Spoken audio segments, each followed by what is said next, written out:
Bismillah. Bismillah. Nah, ini macet-macetan. Ini perlu diganti yang bagus.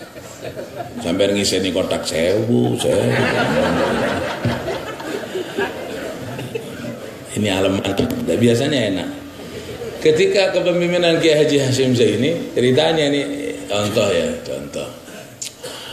Itu katanya jadwal piket itu ditulis di papan tulis. Jadwal piket yang piket nyapu halaman pesantren itu ditulis di papan tulis. Fulan, Samsuri, Sulaiman, Arifin tulis. Suatu hari kok yang bagian nyapu itu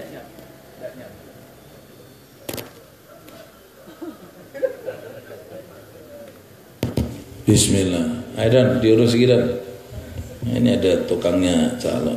Duitnya jalur orang uang-uang gini. Terus di waktu di sini. Suatunya nyapu, tidak ada yang nyapu. Gimana? Ya, harusnya kan namanya Kiai kan ngamuk. Siapa yang bagian nyapu gini? Nah gini. Harusnya gitu. Pantas lah, wajar lah. Wajar andai kata Kiai itu marah. Supaya ini nyapu sepisan tok seminggu. Oh sudah tidak mau nyapu, sudah dikasih ilmu sama Kiai, mangan nangkono, ngoyo nangkono, turun nangkono gitu. Andai kata Kiai marah itu pantas. Andai kata Kiai marah, mana bagian nyapu? Sini, pecut siji-siji. Pantas. Karena dia masuk pondok sudah sepakat taat kepada peraturan pondok kan gitu. Kalau tidak mau taat mulia. Cuman beliau punya metode yang lebih mandi daripada ngamuk gitu. Saya bagaimana? Diambil penghapus sama Kiai Hashim Zaini. Dihapus. Namanya orang anak-anak yang piket itu ditulis, dihapus, sudah bersih, ditampil kapur, dinamai Haji Muhammad Hashim Zaini. Dinamai dirinya.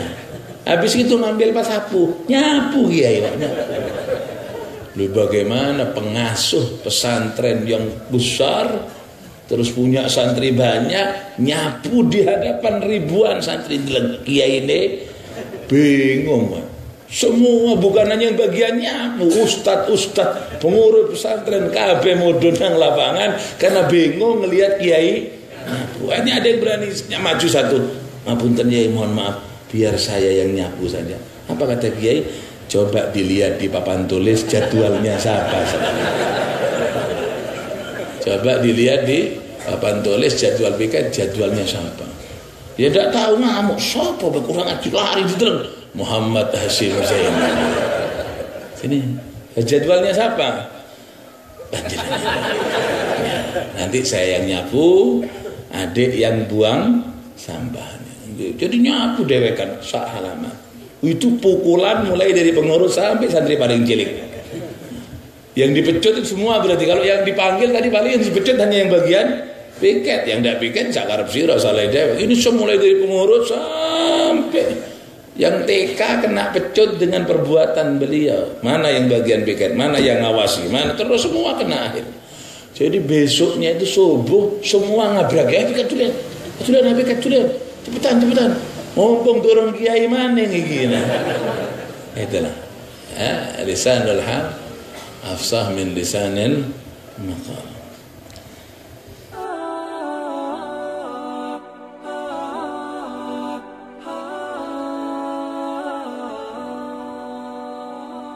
Sallallahu alaihi wasallam. La ilaha illallah, la ilaha illallah, la ilaha illallah, Muhammadun Rasulullah.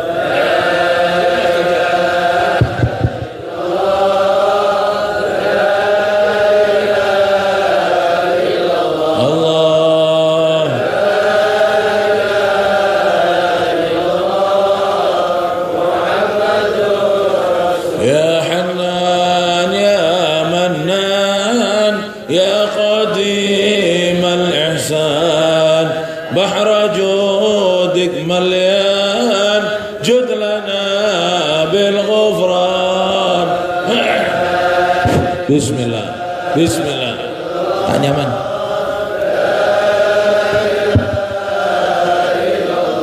Allah.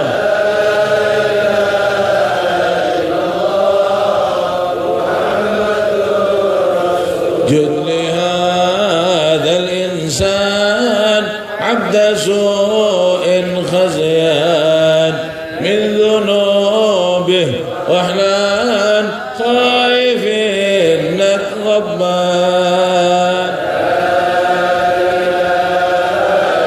لا إله إلا الله. الله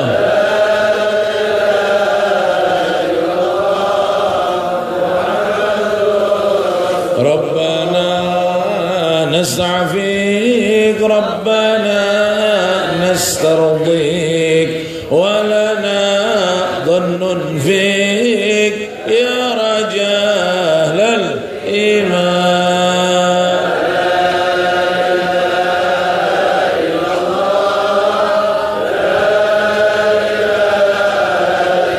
Allah.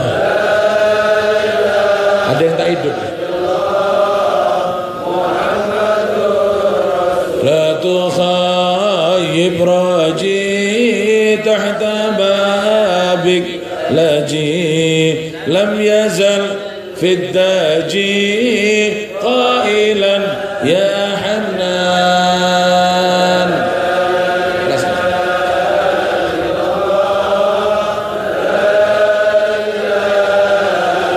الله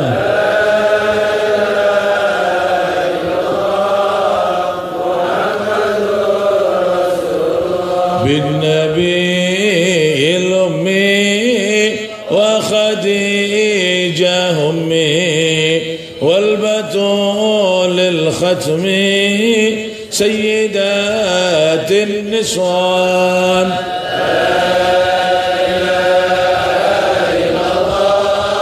لا إله إلا الله. الله محمد بالنبينا الجام من أبينا آدم وبنوح الأقدام وخليل الرحمن. لا إله إلا الله. الله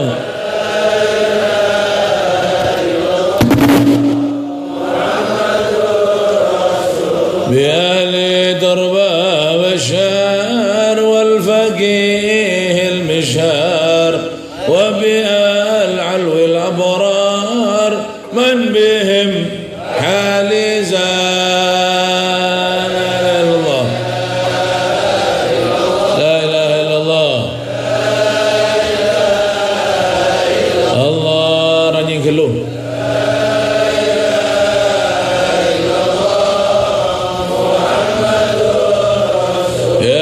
صمد يا معطي بالعطاء لا تبطي، جد لهذا المخطي بالرضا والغفران. بسم الله. لا إله إلا الله. الله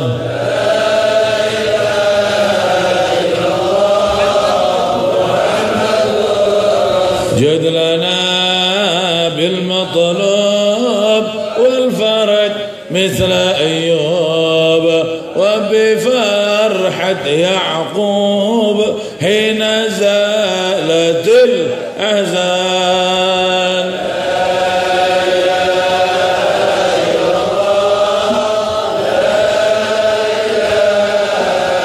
الله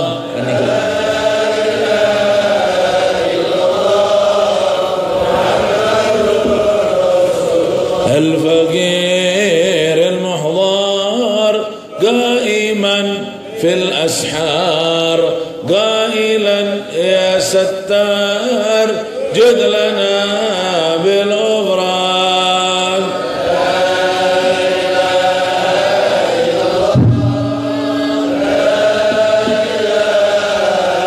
الله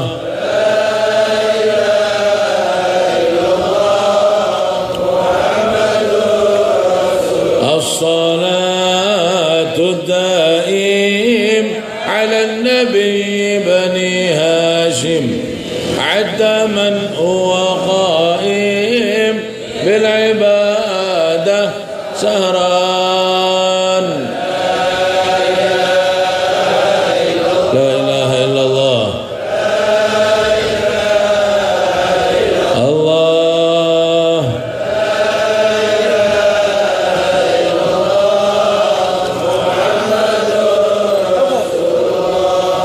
كلمة حق عليها نحيا وعليها نموت وعليها نبعث إن شاء الله تعالى من الآمنين الحمد لله رب العالمين وبه نستعين على أمور الدنيا والدين والصلاة والسلام على أشرف الأنبياء والمرسلين حبيب رب العالمين قائد الغر المحجلين إمام الأولين والآخرين سيد السابقين واللاحقين حبيبنا وشفيعنا وقرة أعيننا وطبيب قلوبنا محمد وعلى آله وأصحابه والتابعين وتابع التابعين ومن تبعهم بإحسان إلى يوم الدين. Sip, bagus. أشهد أن لا إله إلا الله وحده لا شريك له الملك الحق المبين وأشهد أن سيدنا ونبينا وعظيمنا ومولانا محمدا عبده ورسوله وحبيبه وصفيه وخليله وبشيره ونذيره صادق الوعد الأمين أما بعد السلام عليكم warahmatullahi wabarakatuh. Para hadirin, para jamaah rahimakumullah, alhamdulillah kita berada di awal bulan Sya'ban. Sekarang tanggal 3 ya. Insyaallah pada tanggal 3 di bulan Sya'ban. Semoga kita diberkahi di dalam bulan Sya'ban. Berkah mengalir sampai ke bulan Ramadan. Diberikan kekuatan, kesehatan untuk melaksanakan ibadah siyam Ramadan, qiyam Ramadan, dan rezeki kita dimudahkan oleh Allah untuk bisa berderma di bulan Ramadan, dan semoga kita dipertemukan dengan Lailatul Qadar. Amin Allahumma amin. Bulan Sya'ban adalah bulan yang dimana Rasulullah sallallahu alaihi wasallam bersabda tentang kemuliaan dan keutamaan bulan Sya'ban. Bukan termasuk arba'atun hurum, tidak. Bulan Sya'ban tidak termasuk arba'atun hurum. Yang arba'atun hurum, 4 bulan yang dimuliakan itu adalah Dzulqa'dah, Dzulhijjah dan Muharram, Rajab. Dzulqa'dah, Dzulhijjah, Muharram, Rajab. Sedangkan Sya'ban tidak termasuk. Akan tetapi tentang bulan Sya'ban ada beberapa hadis Rasulullah sallallahu alaihi wasallam yang menerangkan tentang kemuliaan dan keutamaan bulan Sya'ban. Di antaranya bulan Sya'ban disebut dengan bulan salawat kepada Rasulullah sallallahu alaihi wasallam. Syahrus salah wassalam ala Rasulillah. Kenapa kok bulan Sya'ban yang disebut dengan bulan salawat? Bukankah bulan Maulid, bulan kelahiran Nabi, kita dengar banyak salawat dan seterusnya? Ataupun bulan yang lain, kenapa kok bulan Sya'ban yang disebut dengan bulan salawat? Bulan Maulid, bulan kelahiran Rasulullah sallallahu alaihi wasallam, sehingga di sana banyak bergema puja-puji salawat kepada Rasulullah. Tapi bukan bulan salawat. Bulan salawat adalah bulan Sya'ban. Kenapa bulan salawat bulan Sya'ban? Karena di bulan Sya'ban ini katanya orang Jawa bulan ruah, rebe. Bulan Sya'ban ini bulan yang di dalamnya diturunkan ayat yang memerintahkan untuk Salawat dan ayat ini menunjukkan betapa agung dan mulia pangkat Rasulullah sallallahu alaihi wasallam. Sebagaimana kita dengar, Allah merintahkan untuk salat, untuk menyembah. Allah tidak salat karena Allah yang disembah. Allah merintahkan untuk zakat, tapi Allah tidak berzakat. Kenapa? Semua pemberian dari Allah. Allah merintahkan untuk puasa, tapi Allah tidak, dengan artian Allah tidak makan, tidak minum, dan tidak sama dengan makhluknya. Tapi ketika Allah merintahkan salawat, Allah memulai dirinya dengan salawat. Innallaha wa malaikatahu, innallaha sesungguhnya Allah, wa malaikatahu dan malaikatnya Allah. Diawali dengan dirinya sebagai panutan Allah subhanahu wa ta'ala, dan memerintahkan kepada makhluk yang mulia yaitu malaikat. Innallaha wa malaikatahu yusalluna 'alan nabi. Sesungguhnya Allah dan malaikatnya bersalawat kepada Nabi. Titik. Andai kata ayat ini tidak ada terusannya, ya ayyuhalladzina amanu sallu alaihi, perintah kepada kita, andai kata tidak ada terusannya, cukup dengan innallaha wa malaikatahu yusalluna ala, cukup sudah. Kenapa? Lah kalau sudah Allah yang maha segala-galanya, wa malaikatahu dan malaikat-malaikat Allah yang mulia. Lah kalau Allah dan malaikatnya yusalluna ala nabi, bersalawat kepada Nabi, apalagi kita bersama. Apalagi kita bersama. Kalau innallaha Allah wa malaikatahu dan malaikatnya bersalawat, apakah pantas kita untuk tidak? Ya Allah salawat. Apalagi makhluknya. Apalagi Allah berfirman, ya ayyuhalladzina amanu sallu alaihi wa sallimu taslima. Allahumma salli wa sallim wa barik alaihi. Ayat ini turun di bulan Sya'ban. Ayat ini turun di bulan Sya'ban. Allah memberikan contoh langsung. Andai kata kita bisa terjemah bebas, saya, kata Allah, saya ini bersalawat. Apalagi makhluknya. Memang sesuatu yang diawali dengan perbuatan contoh itu lebih mandi daripada yang hanya omongan saja.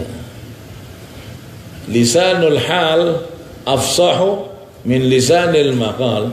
Perbuatan itu lebih fasih, lebih bisa ditiru, lebih mandi min lisanil maqal daripada ucapan.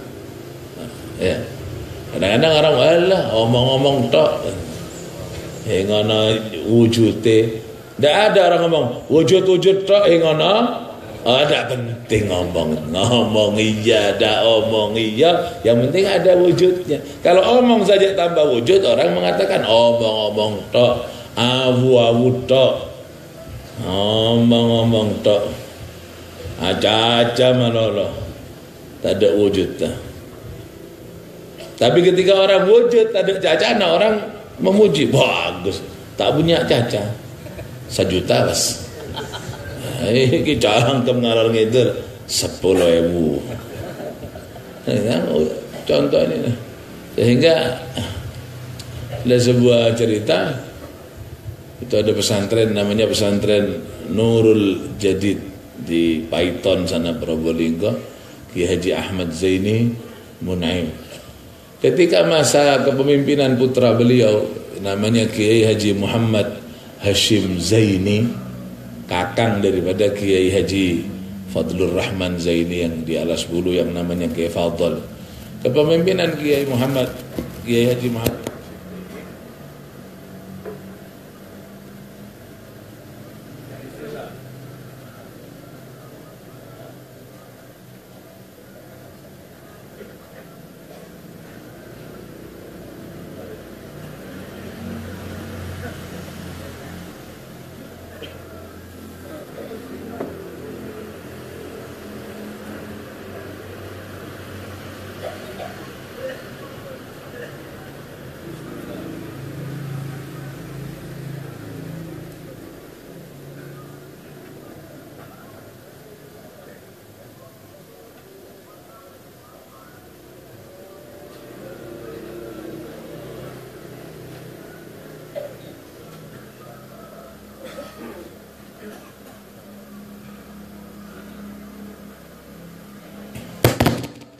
Bismillah. Bismillah. Nah, ini macet-macetan. Ini perlu diganti yang bagus. Sampai ngiseni kotak sewu. Ini alamat. Biasanya enak. Ketika kepemimpinan Kiai Haji Hashim Zaini, ceritanya ini contoh ya, contoh. Itu katanya jadwal piket itu ditulis di papan tulis. Jadwal piket yang piket nyapu halaman pesantren itu ditulis di papan tulis. Fulan, Samsuri, Sulaiman, Arifin tulis. Suatu hari kok yang bagian nyapu itu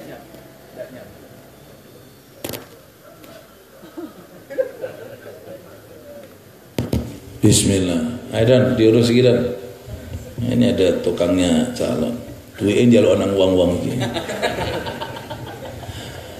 Ditaris di bawah tulis ini. Suatunya nyapu, ada yang nyapu, tidak ada yang nyapu.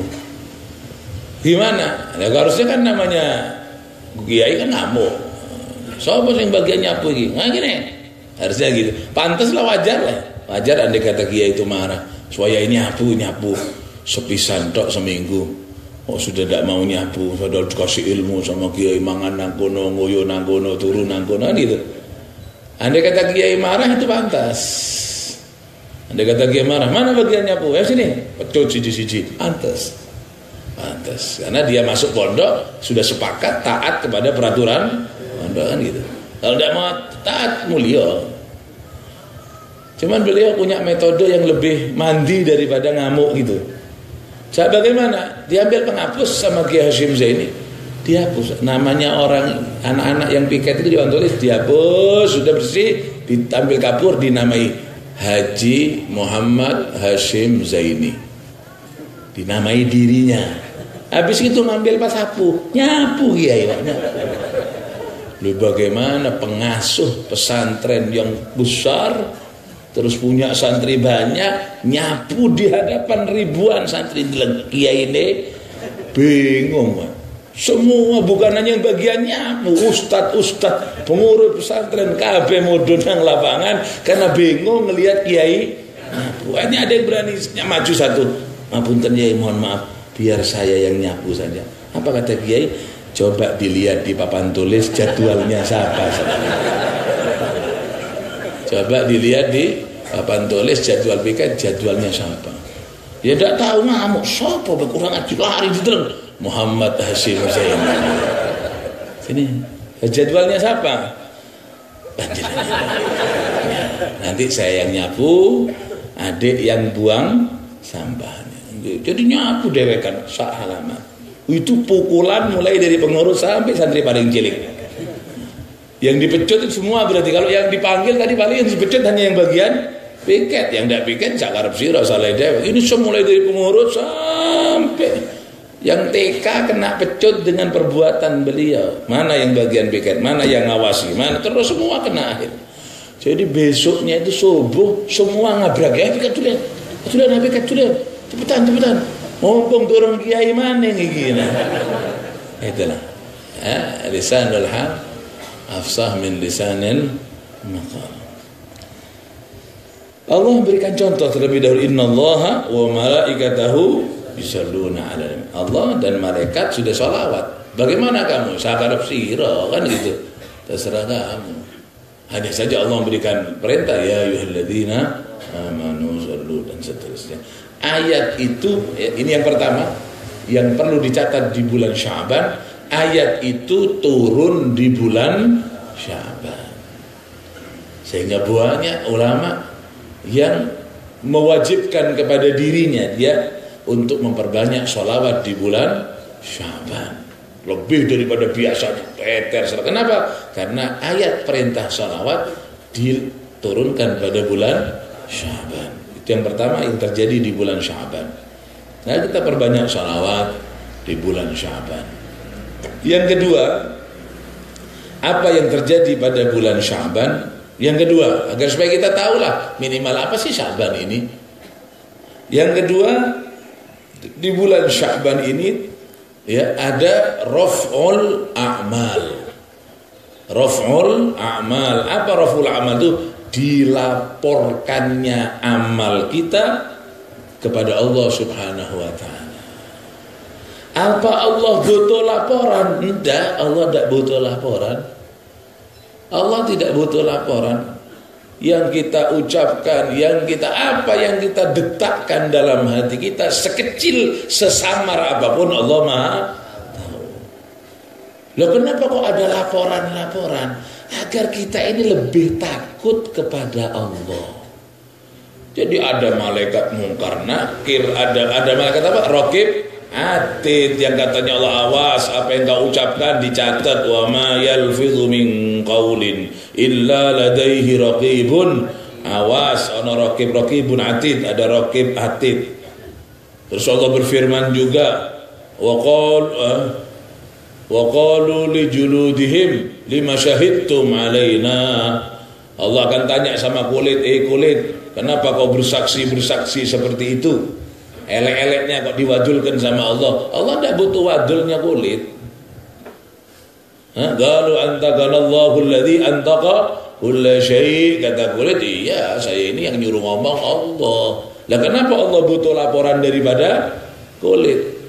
Juga Allah berfirman, yauma idzin tuhadditsu akhbaraha. Bumi nanti akan berbicara, membuat laporan yang direkam oleh bumi. Sejak Allah menciptakan bumi sampai kiamat, apa yang diperbuat oleh masing-masing orang itu akan dilaporkan kepada Allah. Huwa antashhada ala kulli 'abdin aw amatin bima 'amila 'alaiha. Kata Nabi ketika Allah berfirman yauma idzin tuhadditsu akhbaraha, pada saat itu, saat kiamat, tuhaddisu akan berbicara bumi ini akhbaraha, tentang kabar yang telah dihimpun dan direkam oleh bumi selama Allah menciptakan bumi. Berapa miliar juta triliun manusia berbuat di muka bumi, semua direkam oleh Allah dan ada filenya sendiri-sendiri, tinggal buka.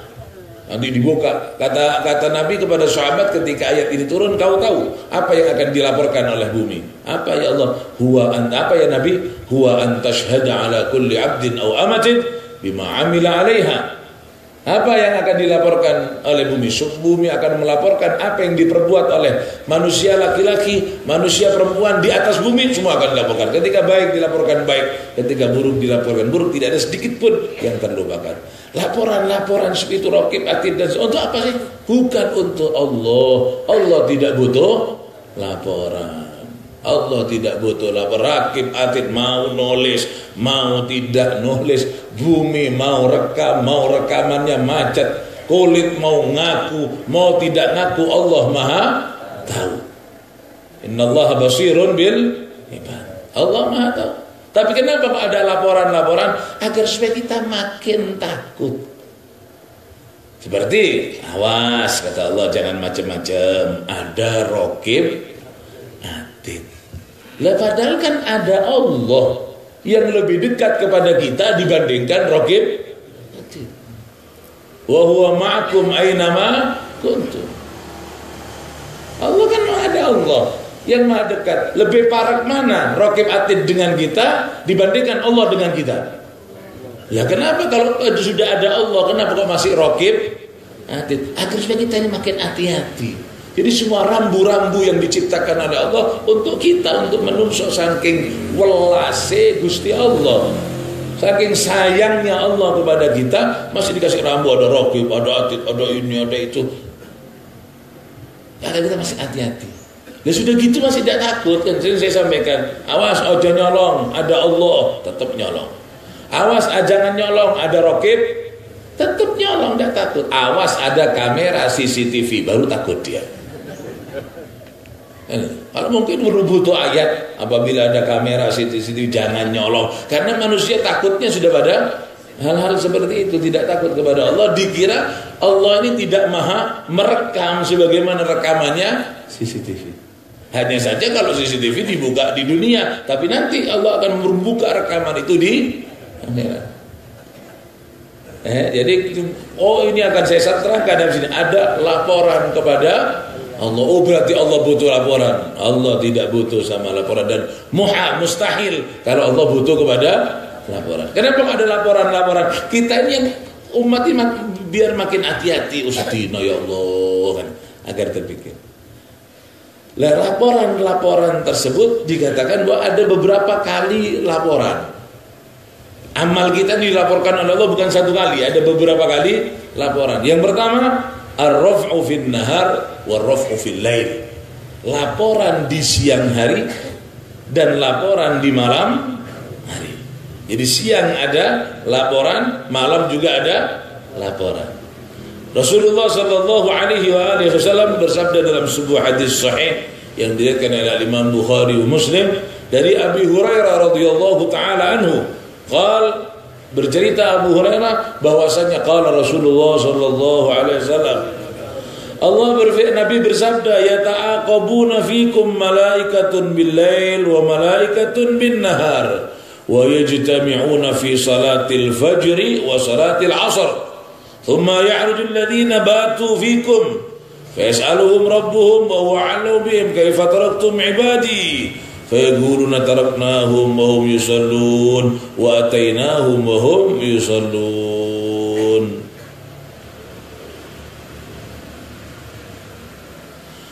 Katanya Nabi, ada malaikat yang gantian, aplosan, apa lagi?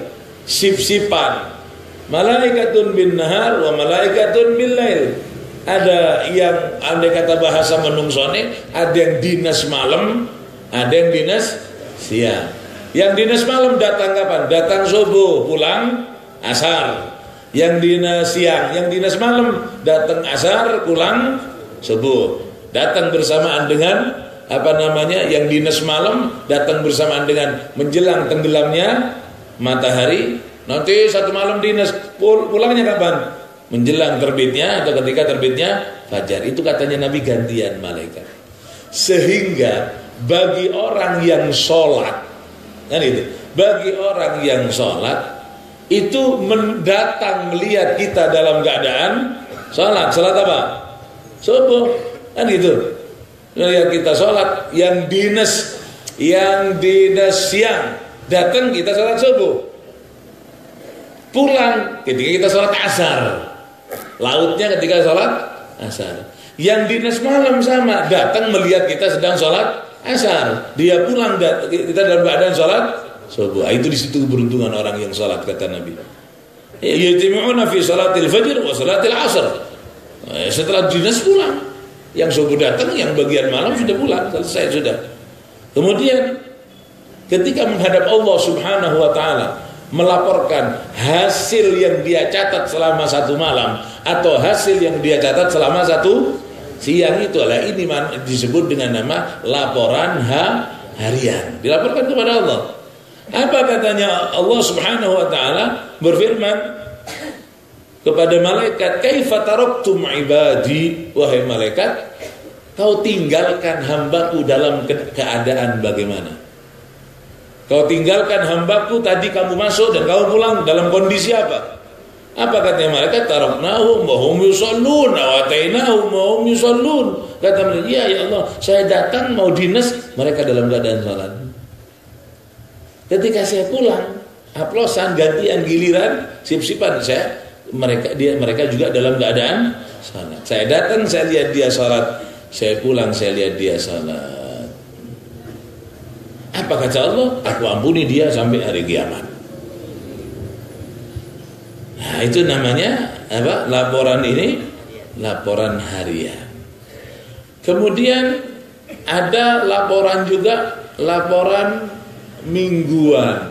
Ar-raf'u al-usbu'i. Laporan mingguan. Kapan laporan mingguan ini? Sebagaimana hadis yang sering kita dengar, kenapa Nabi kok berpuasa hari Kamis? Ketika ditanya su'ila an shaumi yaumil itsnin, Nabi ditanya tentang puasa hari Senin, beliau mengatakan aku dilahirkan hari Senin, dan seterusnya.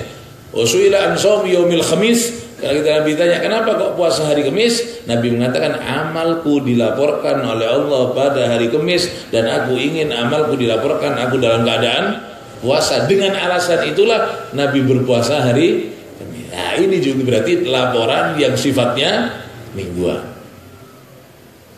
Laporan. Ada sebetulnya laporan sebelum harian apa? Ar-raf'u al-fawriyu, laporan yang sifatnya segera. Kapan? Yo kita salah dilaporkan sama Allah, kita baik dilaporkan sama Allah. Dan sekarang kita melakukan pengajian, ini ada laporan live khusus kepada Allah dengan menyebut nama satu.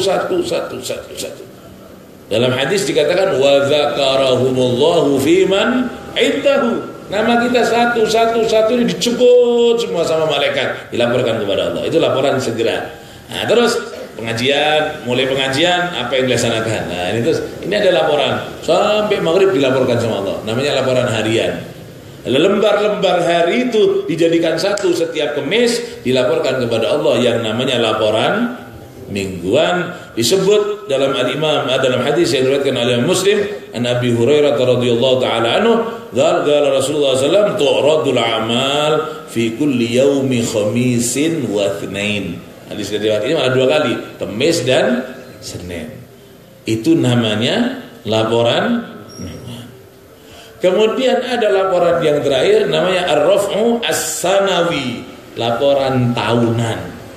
Jadi bendel-bendel mingguan itu dikumpulkan jadi satu, andai kata buku laporan dijadikan satu, namanya laporan tahunan. Ya kan laporannya laporan pertanggungjawaban dan seterusnya. Sejak dulu manajemen Allah sudah seperti itu. Ada laporan yang namanya laporan tahunan, ar-raf'u as-sanawi, laporan tahunan. Kapan laporan tahunan itu? Dalam sebuah hadis dari Usama bin Zaid radhiyallahu taala anhu maqal, qultu ya Rasulullah lam araka tasumu min syahrin minasyuhur ma tasumu min Sya'ban. Ketika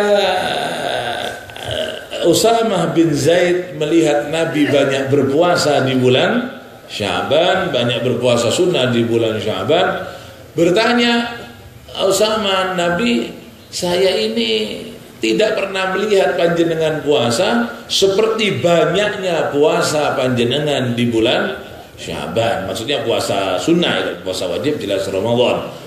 Saya tidak pernah melihat panjenengan ini puasa seperti puasanya sampai di bulan Sya'ban. Oh, banyak sekali puasanya. Apa jawaban Nabi? Dzaka syahrun yaghfulun nasu anhu baina Rajab wa Sya'ban Ramadan. Ini bulan, kata Nabi, bulan yang banyak dilupakan sama orang.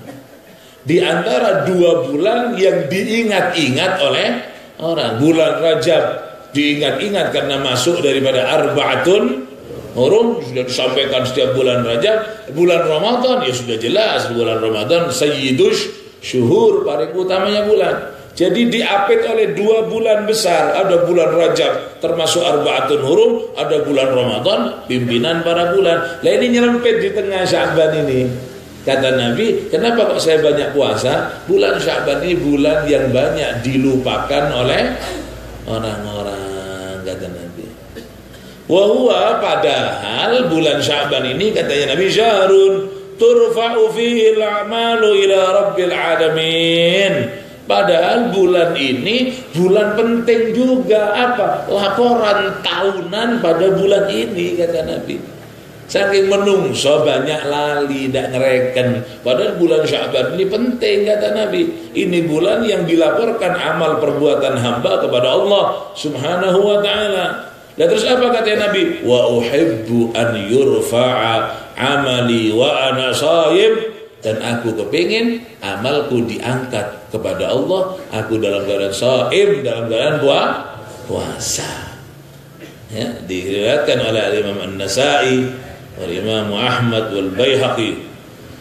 Jadi ya, dengan hadis inilah satu disunnahkan untuk apa? Disunnahkan untuk berpuasa. Kapan? Ya kapan terserah sampean mau yang puasa sakarepe. Kapan? Ya mau Senin, mau Kamis atau mau kecuali nanti yang ada konsekuensi hukum ketika berpuasa sesudah tanggal 15. Intinya, jawaban gampangnya, bagaimana hukum berpuasa setelah tanggal 15? Boleh. Bagi siapa? Satu, bagi orang yang masih punya utang puasa, nanti tidak bayar, wala kasep tanggal 15, jadi haram. Kalau masih punya utang puasa wajib walaupun sudah lewat tanggal 15 boleh berpuasa. Atau bagi orang yang nazar, dia bernazar, saya begini, saya akan puasa. Kok jatuhnya nazar kebetulan pada tanggal 15 ke belakang di bulan Sya'ban, boleh karena itu wajib. Atau yang boleh berpuasa di bulan Sya'ban tanggal 15 ke belakang, kapan? Bagi orang yang sudah terbiasa puasa. Ada orang puasa Daud, dina puasa, dina prais, dina puasa, sedina prais terus. Bagaimana sampai Sya'ban ke belakang, ruah memburi, apa diteruskan puasanya? Oh, teruskan, jangan berhenti, eman-eman, terus dina prais. Loh, katanya tidak boleh. Boleh bagi dia karena dia sudah terbiasa puasa. Atau bagi orang yang sudah biasa puasa Senin, Kemis, Senin, Kemis, rutin ya Kemis. Kemudian Senin kok sudah tanggal katakan 16 atau 17 bulan Sya'ban, berarti kan sudah 15 memburi. Katanya tidak boleh. Boleh bagi sampean. Kenapa? Karena sampean sudah terbiasa puasa. Atau boleh ketika sudah disambung dengan hari sebelumnya. 15 puasa, 16 boleh puasa. Ketika 16 puasa, 17 boleh puasa. 18 prai, 19 tutup sudah, jangan puasa lagi. Kecuali kembali ke yang tadi, punya utang atau nazar atau sudah biasa puasa. Jadi yang tidak boleh itu bagi orang yang puasanya tanpa sebab apa-apa. Biasa ingin puasa, Ramadan puasa. Mau apa sampean? Sampean kan biasanya tidak puasa, Pak. Ini harusnya orang ini persiapan dulu mau Ramadan, jangan puasa dah, nanti tanggal 1 siap mulai puasa. Oh enggak, saat ini pemanasan. Dikira olahraga rumah. Dia kan olahraga sebelum tanding pemanasan dulu. Nah, itu. Jadi makanya bagi orang yang tidak pernah puasa sunnah, tidak biasa puasa sunnah, 15 tutup sudah. Nah, ke belakang siap-siap untuk puasa Ramadan. Nanti tanggal 15 puasa, 16 17 puasa, selikur puasa, waya Ramadan. Wah, jangan mangan hanake. Siap-siap untuk puasa Ramadan. Nah, gitu. Jadi bulan Sya'ban Nabi berpuasa. Dan banyak hadis-hadis yang lain menjelaskan bahwa Nabi berpuasa di bulan Sya'ban. Nah, sehingga bagi kita umpama yang tidak punya qada atau utang puasa wajib atau nazar, atau bagi kita yang tidak terbiasa puasa sunnah, masih boleh berpuasa di bulan Sya'ban. Sampai kapan? Batas akhir tanggal 15 Sya'ban. 16 bagaimana? Stop sudah. Kecuali sampai 15-nya puasa, 16 kepingin melanjutkan, monggo. 16, 17 sampai mandek. 20 mandek, selikur jangan sudah. Ya, itu jadi yang terjadi yang berikutnya di bulan Sya'ban adalah apa? Diangkatnya atau dilaporkannya amal ibadah manusia yang sifatnya tahunan. Yang itu turunnya ayat innallaha wa malaikatahu yusholluna 'alan nabi. Yang kedua ada di bulan Sya'ban itu laporan amal manusia yang sifatnya tahunan. Yang ketiga, terjadi apa di bulan Sya'ban? Terjadi perpindahan kiblat dari Baitul Maqdis Palestina menuju Ka'bah yang berada di perpindahan kiblat dari Baitul Maqdis ke Ka'bah. Dalam hadis sahih yang diriwayatkan oleh Imam Bukhari dan Imam Muslim dari sahabat Abu Dzar radhiyallahu anhu, qala sa'altu Rasulullah sallallahu alaihi wasallam an awwal masjidin wudi'a 'ala al-'arab, qala al-Masjidil Haram. Qultu thumma ayyin? Qala al-Masjidil Aqsa. Qultu wa kam bainahuma? Qala 40 aman. ketika berbicara tentang Baitul Maqdis atau dikenal pula dengan nama Masjidil Aqsa, dan pemberhentian ketika perjalanan Isra minal Masjidil Haram minal Masjidil Aqsa, ditanya Nabi ya oleh sahabat Abu Dzar, Nabi yang pertama dibangun itu mana masjid ini? Kata Nabi Masjidil Haram. Kemudian setelah itu di mana? Di masjid yang kedua Masjidil Aqsa. Berapa jaraknya Masjidil Haram dan Masjidil Aqsa dibangun? Di dalam hadis dikatakan arba'una aman, petang puluh tahun. Petang puluh tahun. Dalam riwayat dikatakan siapa yang pertama membangun Masjidil Aqsa? Kalau Masjidil Haram Nabi Ibrahim alaihi salatu wassalam bersama putra beliau Nabi Ismail. Allah berfirman wa idh yarfa Ibrahimul qawaida Ismail, yang pertama bangun. Lah Masjidil Aqsa siapa yang pertama bangun? Yang pertama bangun adalah Nabi Yaqub bin Nabi Ishaq. Ya, Nabi Yaqub bin Nabi Ishaq bin Nabi Ibrahim alaihi wassalam. Jadi yang pertama bangun adalah Nabi Yaqub, cucu daripada Nabi Ibrahim. Lah katanya dalam Nabi Sulaiman. Nabi Sulaiman tidak membangun sejak awal, meneruskan saja atau merenovasi, ya. Fa inna Sulaiman alaihissalam innama kana lahu minal Masjidil Aqsa tajdidu wa la ta'sis, memperbarui saja Nabi Sulaiman. Kemudian wajar kalau kita bicara sejarah Masjidil Aqsa, hanya saja Ar-Rasul sallallahu alaihi wa alihi wasallam dengan rasa sayangnya kepada umatnya, saking sayangnya kepada umat, Rasul SAW berpikir umat itu kan melawan gitu. Kata Nabi, mungkin andai kata kiblatnya itu dipindah ke Masjidil Aqsa yang diagung-agungkan oleh umat Yahudi ataupun Nasrani, Nabi berpikir kalau dikadung kiblatnya pindah ke Masjidil Aqsa. Itu rasa sayangnya Nabi. Kalau kita kan gelem ya, yang gelem ya iki. Akhirnya pindah kiblat itu ke Masjidil Aqsa. Ketika pindah ke Masjidil Aqsa, ternyata yang diharap bukan baik. Orang kafir bukan tambah baik, tapi tambah kurang ajar. Apa katanya? Pangeran Elio, tapi masjidnya milu kene gitu. Jadi anak kecil itu ya.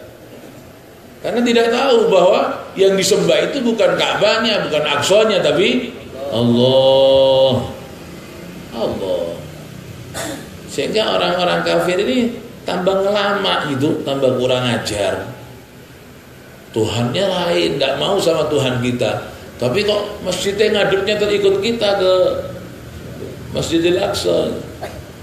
Sehingga atas dasar itu Rasulullah SAW diantaranya atas dasar itu beliau sering menengadah ke langit, lihat gini, dengan penuh pengharapan coba kiblat dipindah lagi ke Ka'bah, coba dipindah lagi ke Ka'bah. Cuman Nabi tidak matur kepada Allah Subhanahu Wa Taala secara langsung, pindah ke Masjidil Haram lagi ya. Ini sudah dipindah ke Aqsa, tambah dedekan. Artinya orang-orang tambah tidak karu-karuan. Coba dipindah lagi. Sehingga suatu waktu sampai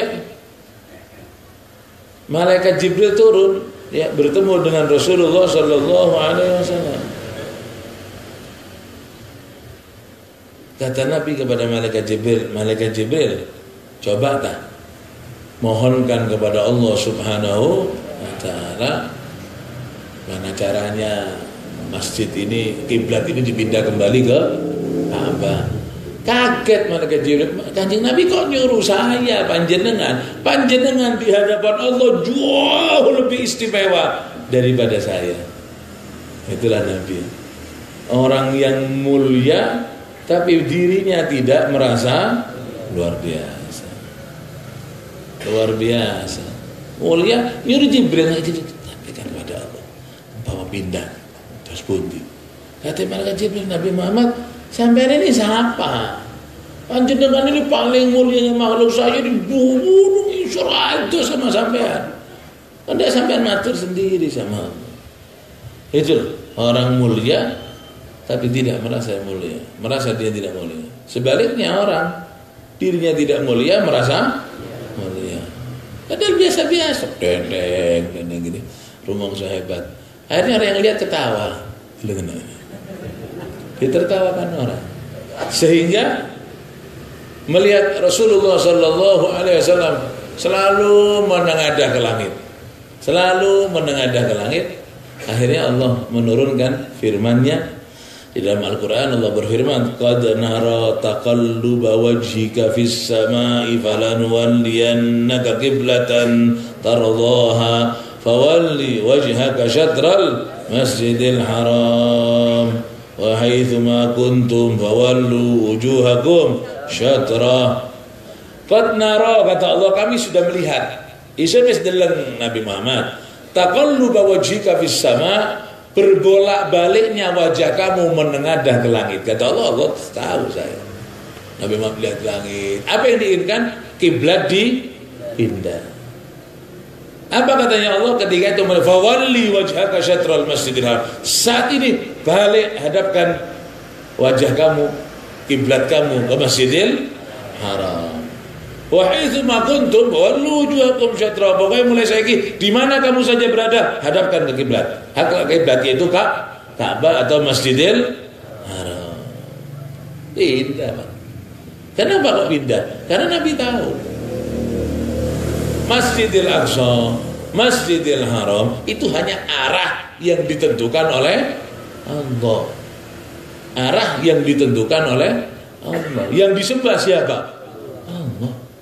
Lah sama saja sering saya sampaikan kan ya. Apa namanya? Isra Mi'raj. Kenapa ke atas? Karena tempat yang ditentukan oleh Allah. Bukan menunjukkan Allah itu selungguh nang dhuwur di atas, tidak. Ketika Allah di atas berarti tidak ada di bawah, dan itu mustahil bagi Allah. Di mana saja kita berada, di sana ada Allah. Bukan berarti tidak bisa Nabi ketika itu bertemu dengan Allah di bumi. Allah ada di bumi, ada di langit, ada di mana saja. Tidak terliputi oleh tempat, tidak terliputi oleh waktu, tidak terliputi oleh zaman, kapanpun saja, dimanapun saja. Allah Maha ada. Allah wujud, Allah Maha ada.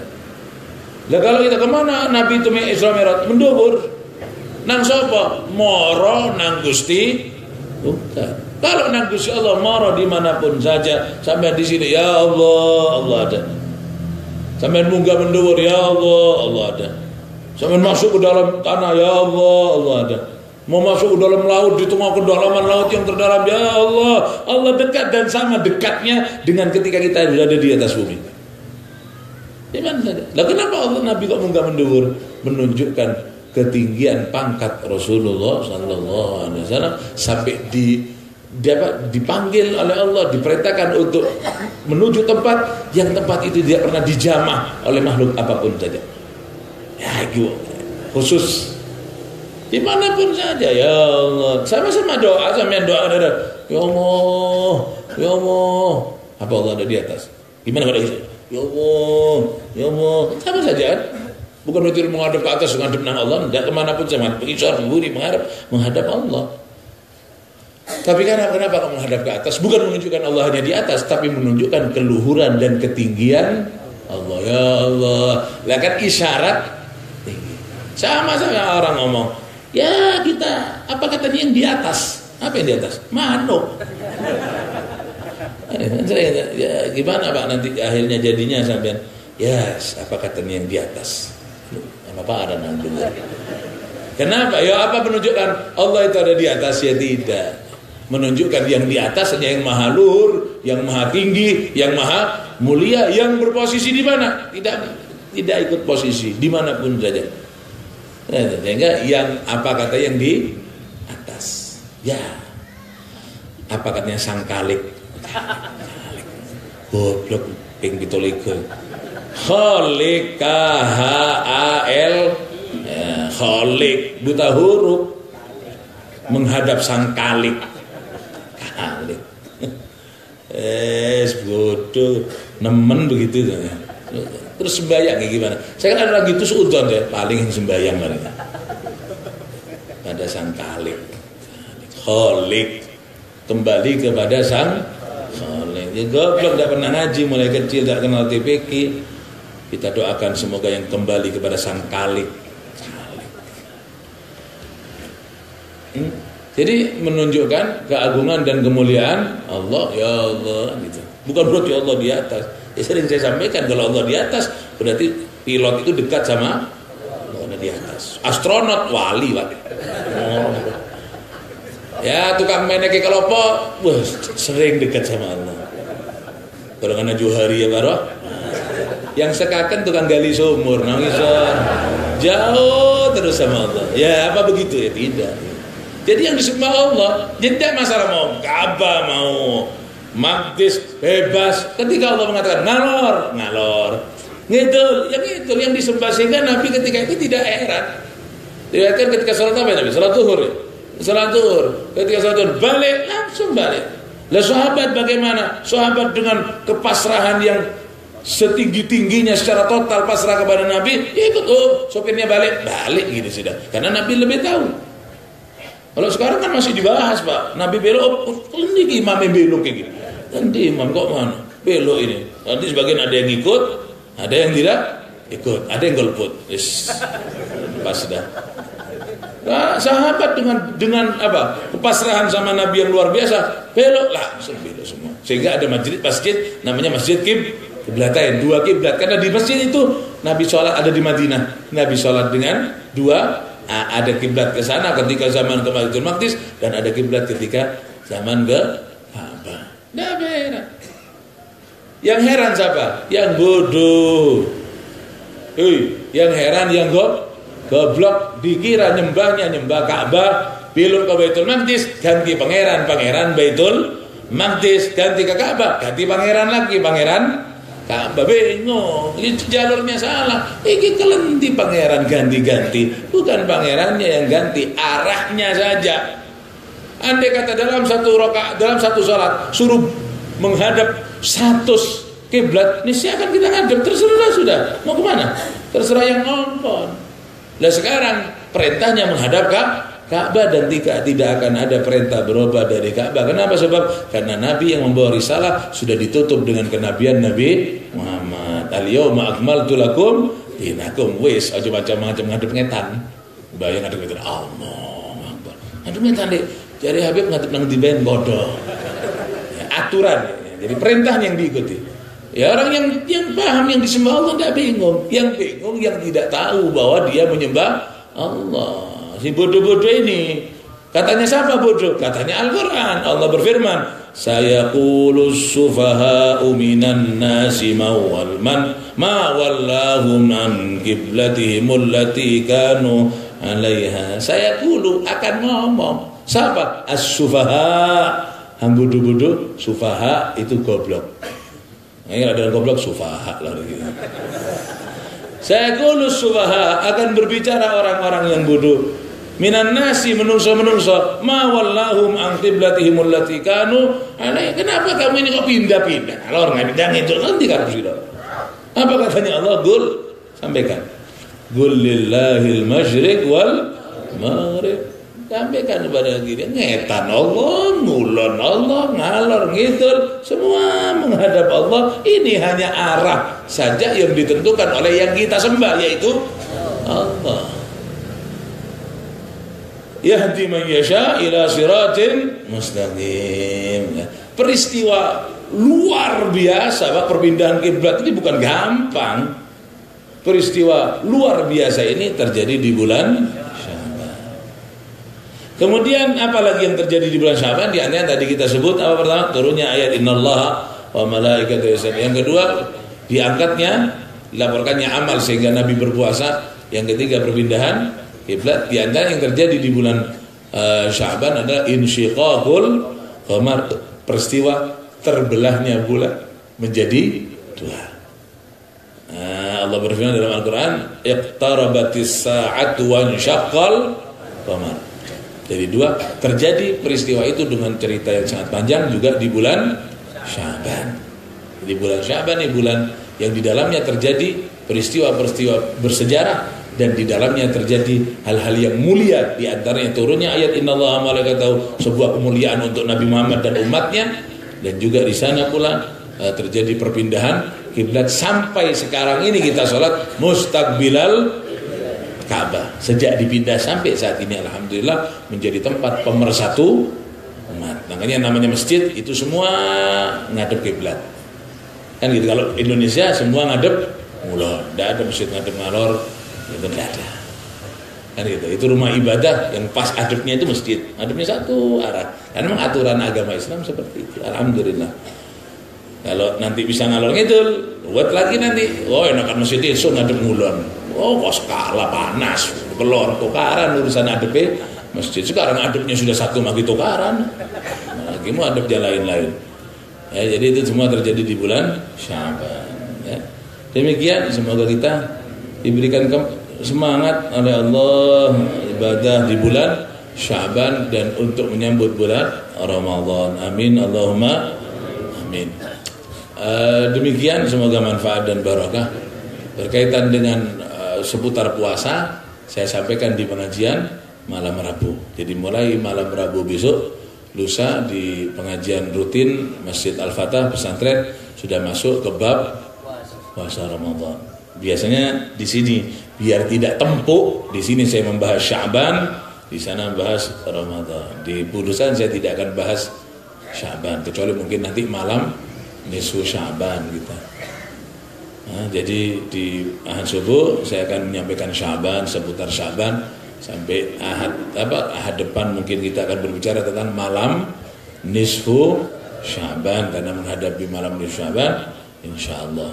Nah, di Bulusan malam Rabu kita akan membahas tentang seputar Ramadan, bagaimana puasa, bagaimana sejarahnya, bagaimana syarat rukunnya puasa demi kesempurnaan ibadah puasa, dan kita bahas puasa dengan harapan kita termasuk golongan orang yang bahagia dengan masuknya bulan puasa. Nah, kalau orang bahagia kan sudah siap-siap duluan kan gitu. Nah, kita siap-siap duluan. Kalau siap setrup, siap itu nanti juga penting juga itu ya. Olak-olak itu siap-siap. Nah, yang paling penting bagaimana puasa kita jadi puasa sah dan berpahala. Sebagai yang sering saya sampaikan, puasa yang sah dan puasa yang berpahala. Demikian, semoga manfaat lagi. Mungkin manfaat, barokah, kehidupan kita makin ke belakang makin sempurna, makin baik. Amin ya rabbal alamin ya arhamar rahim.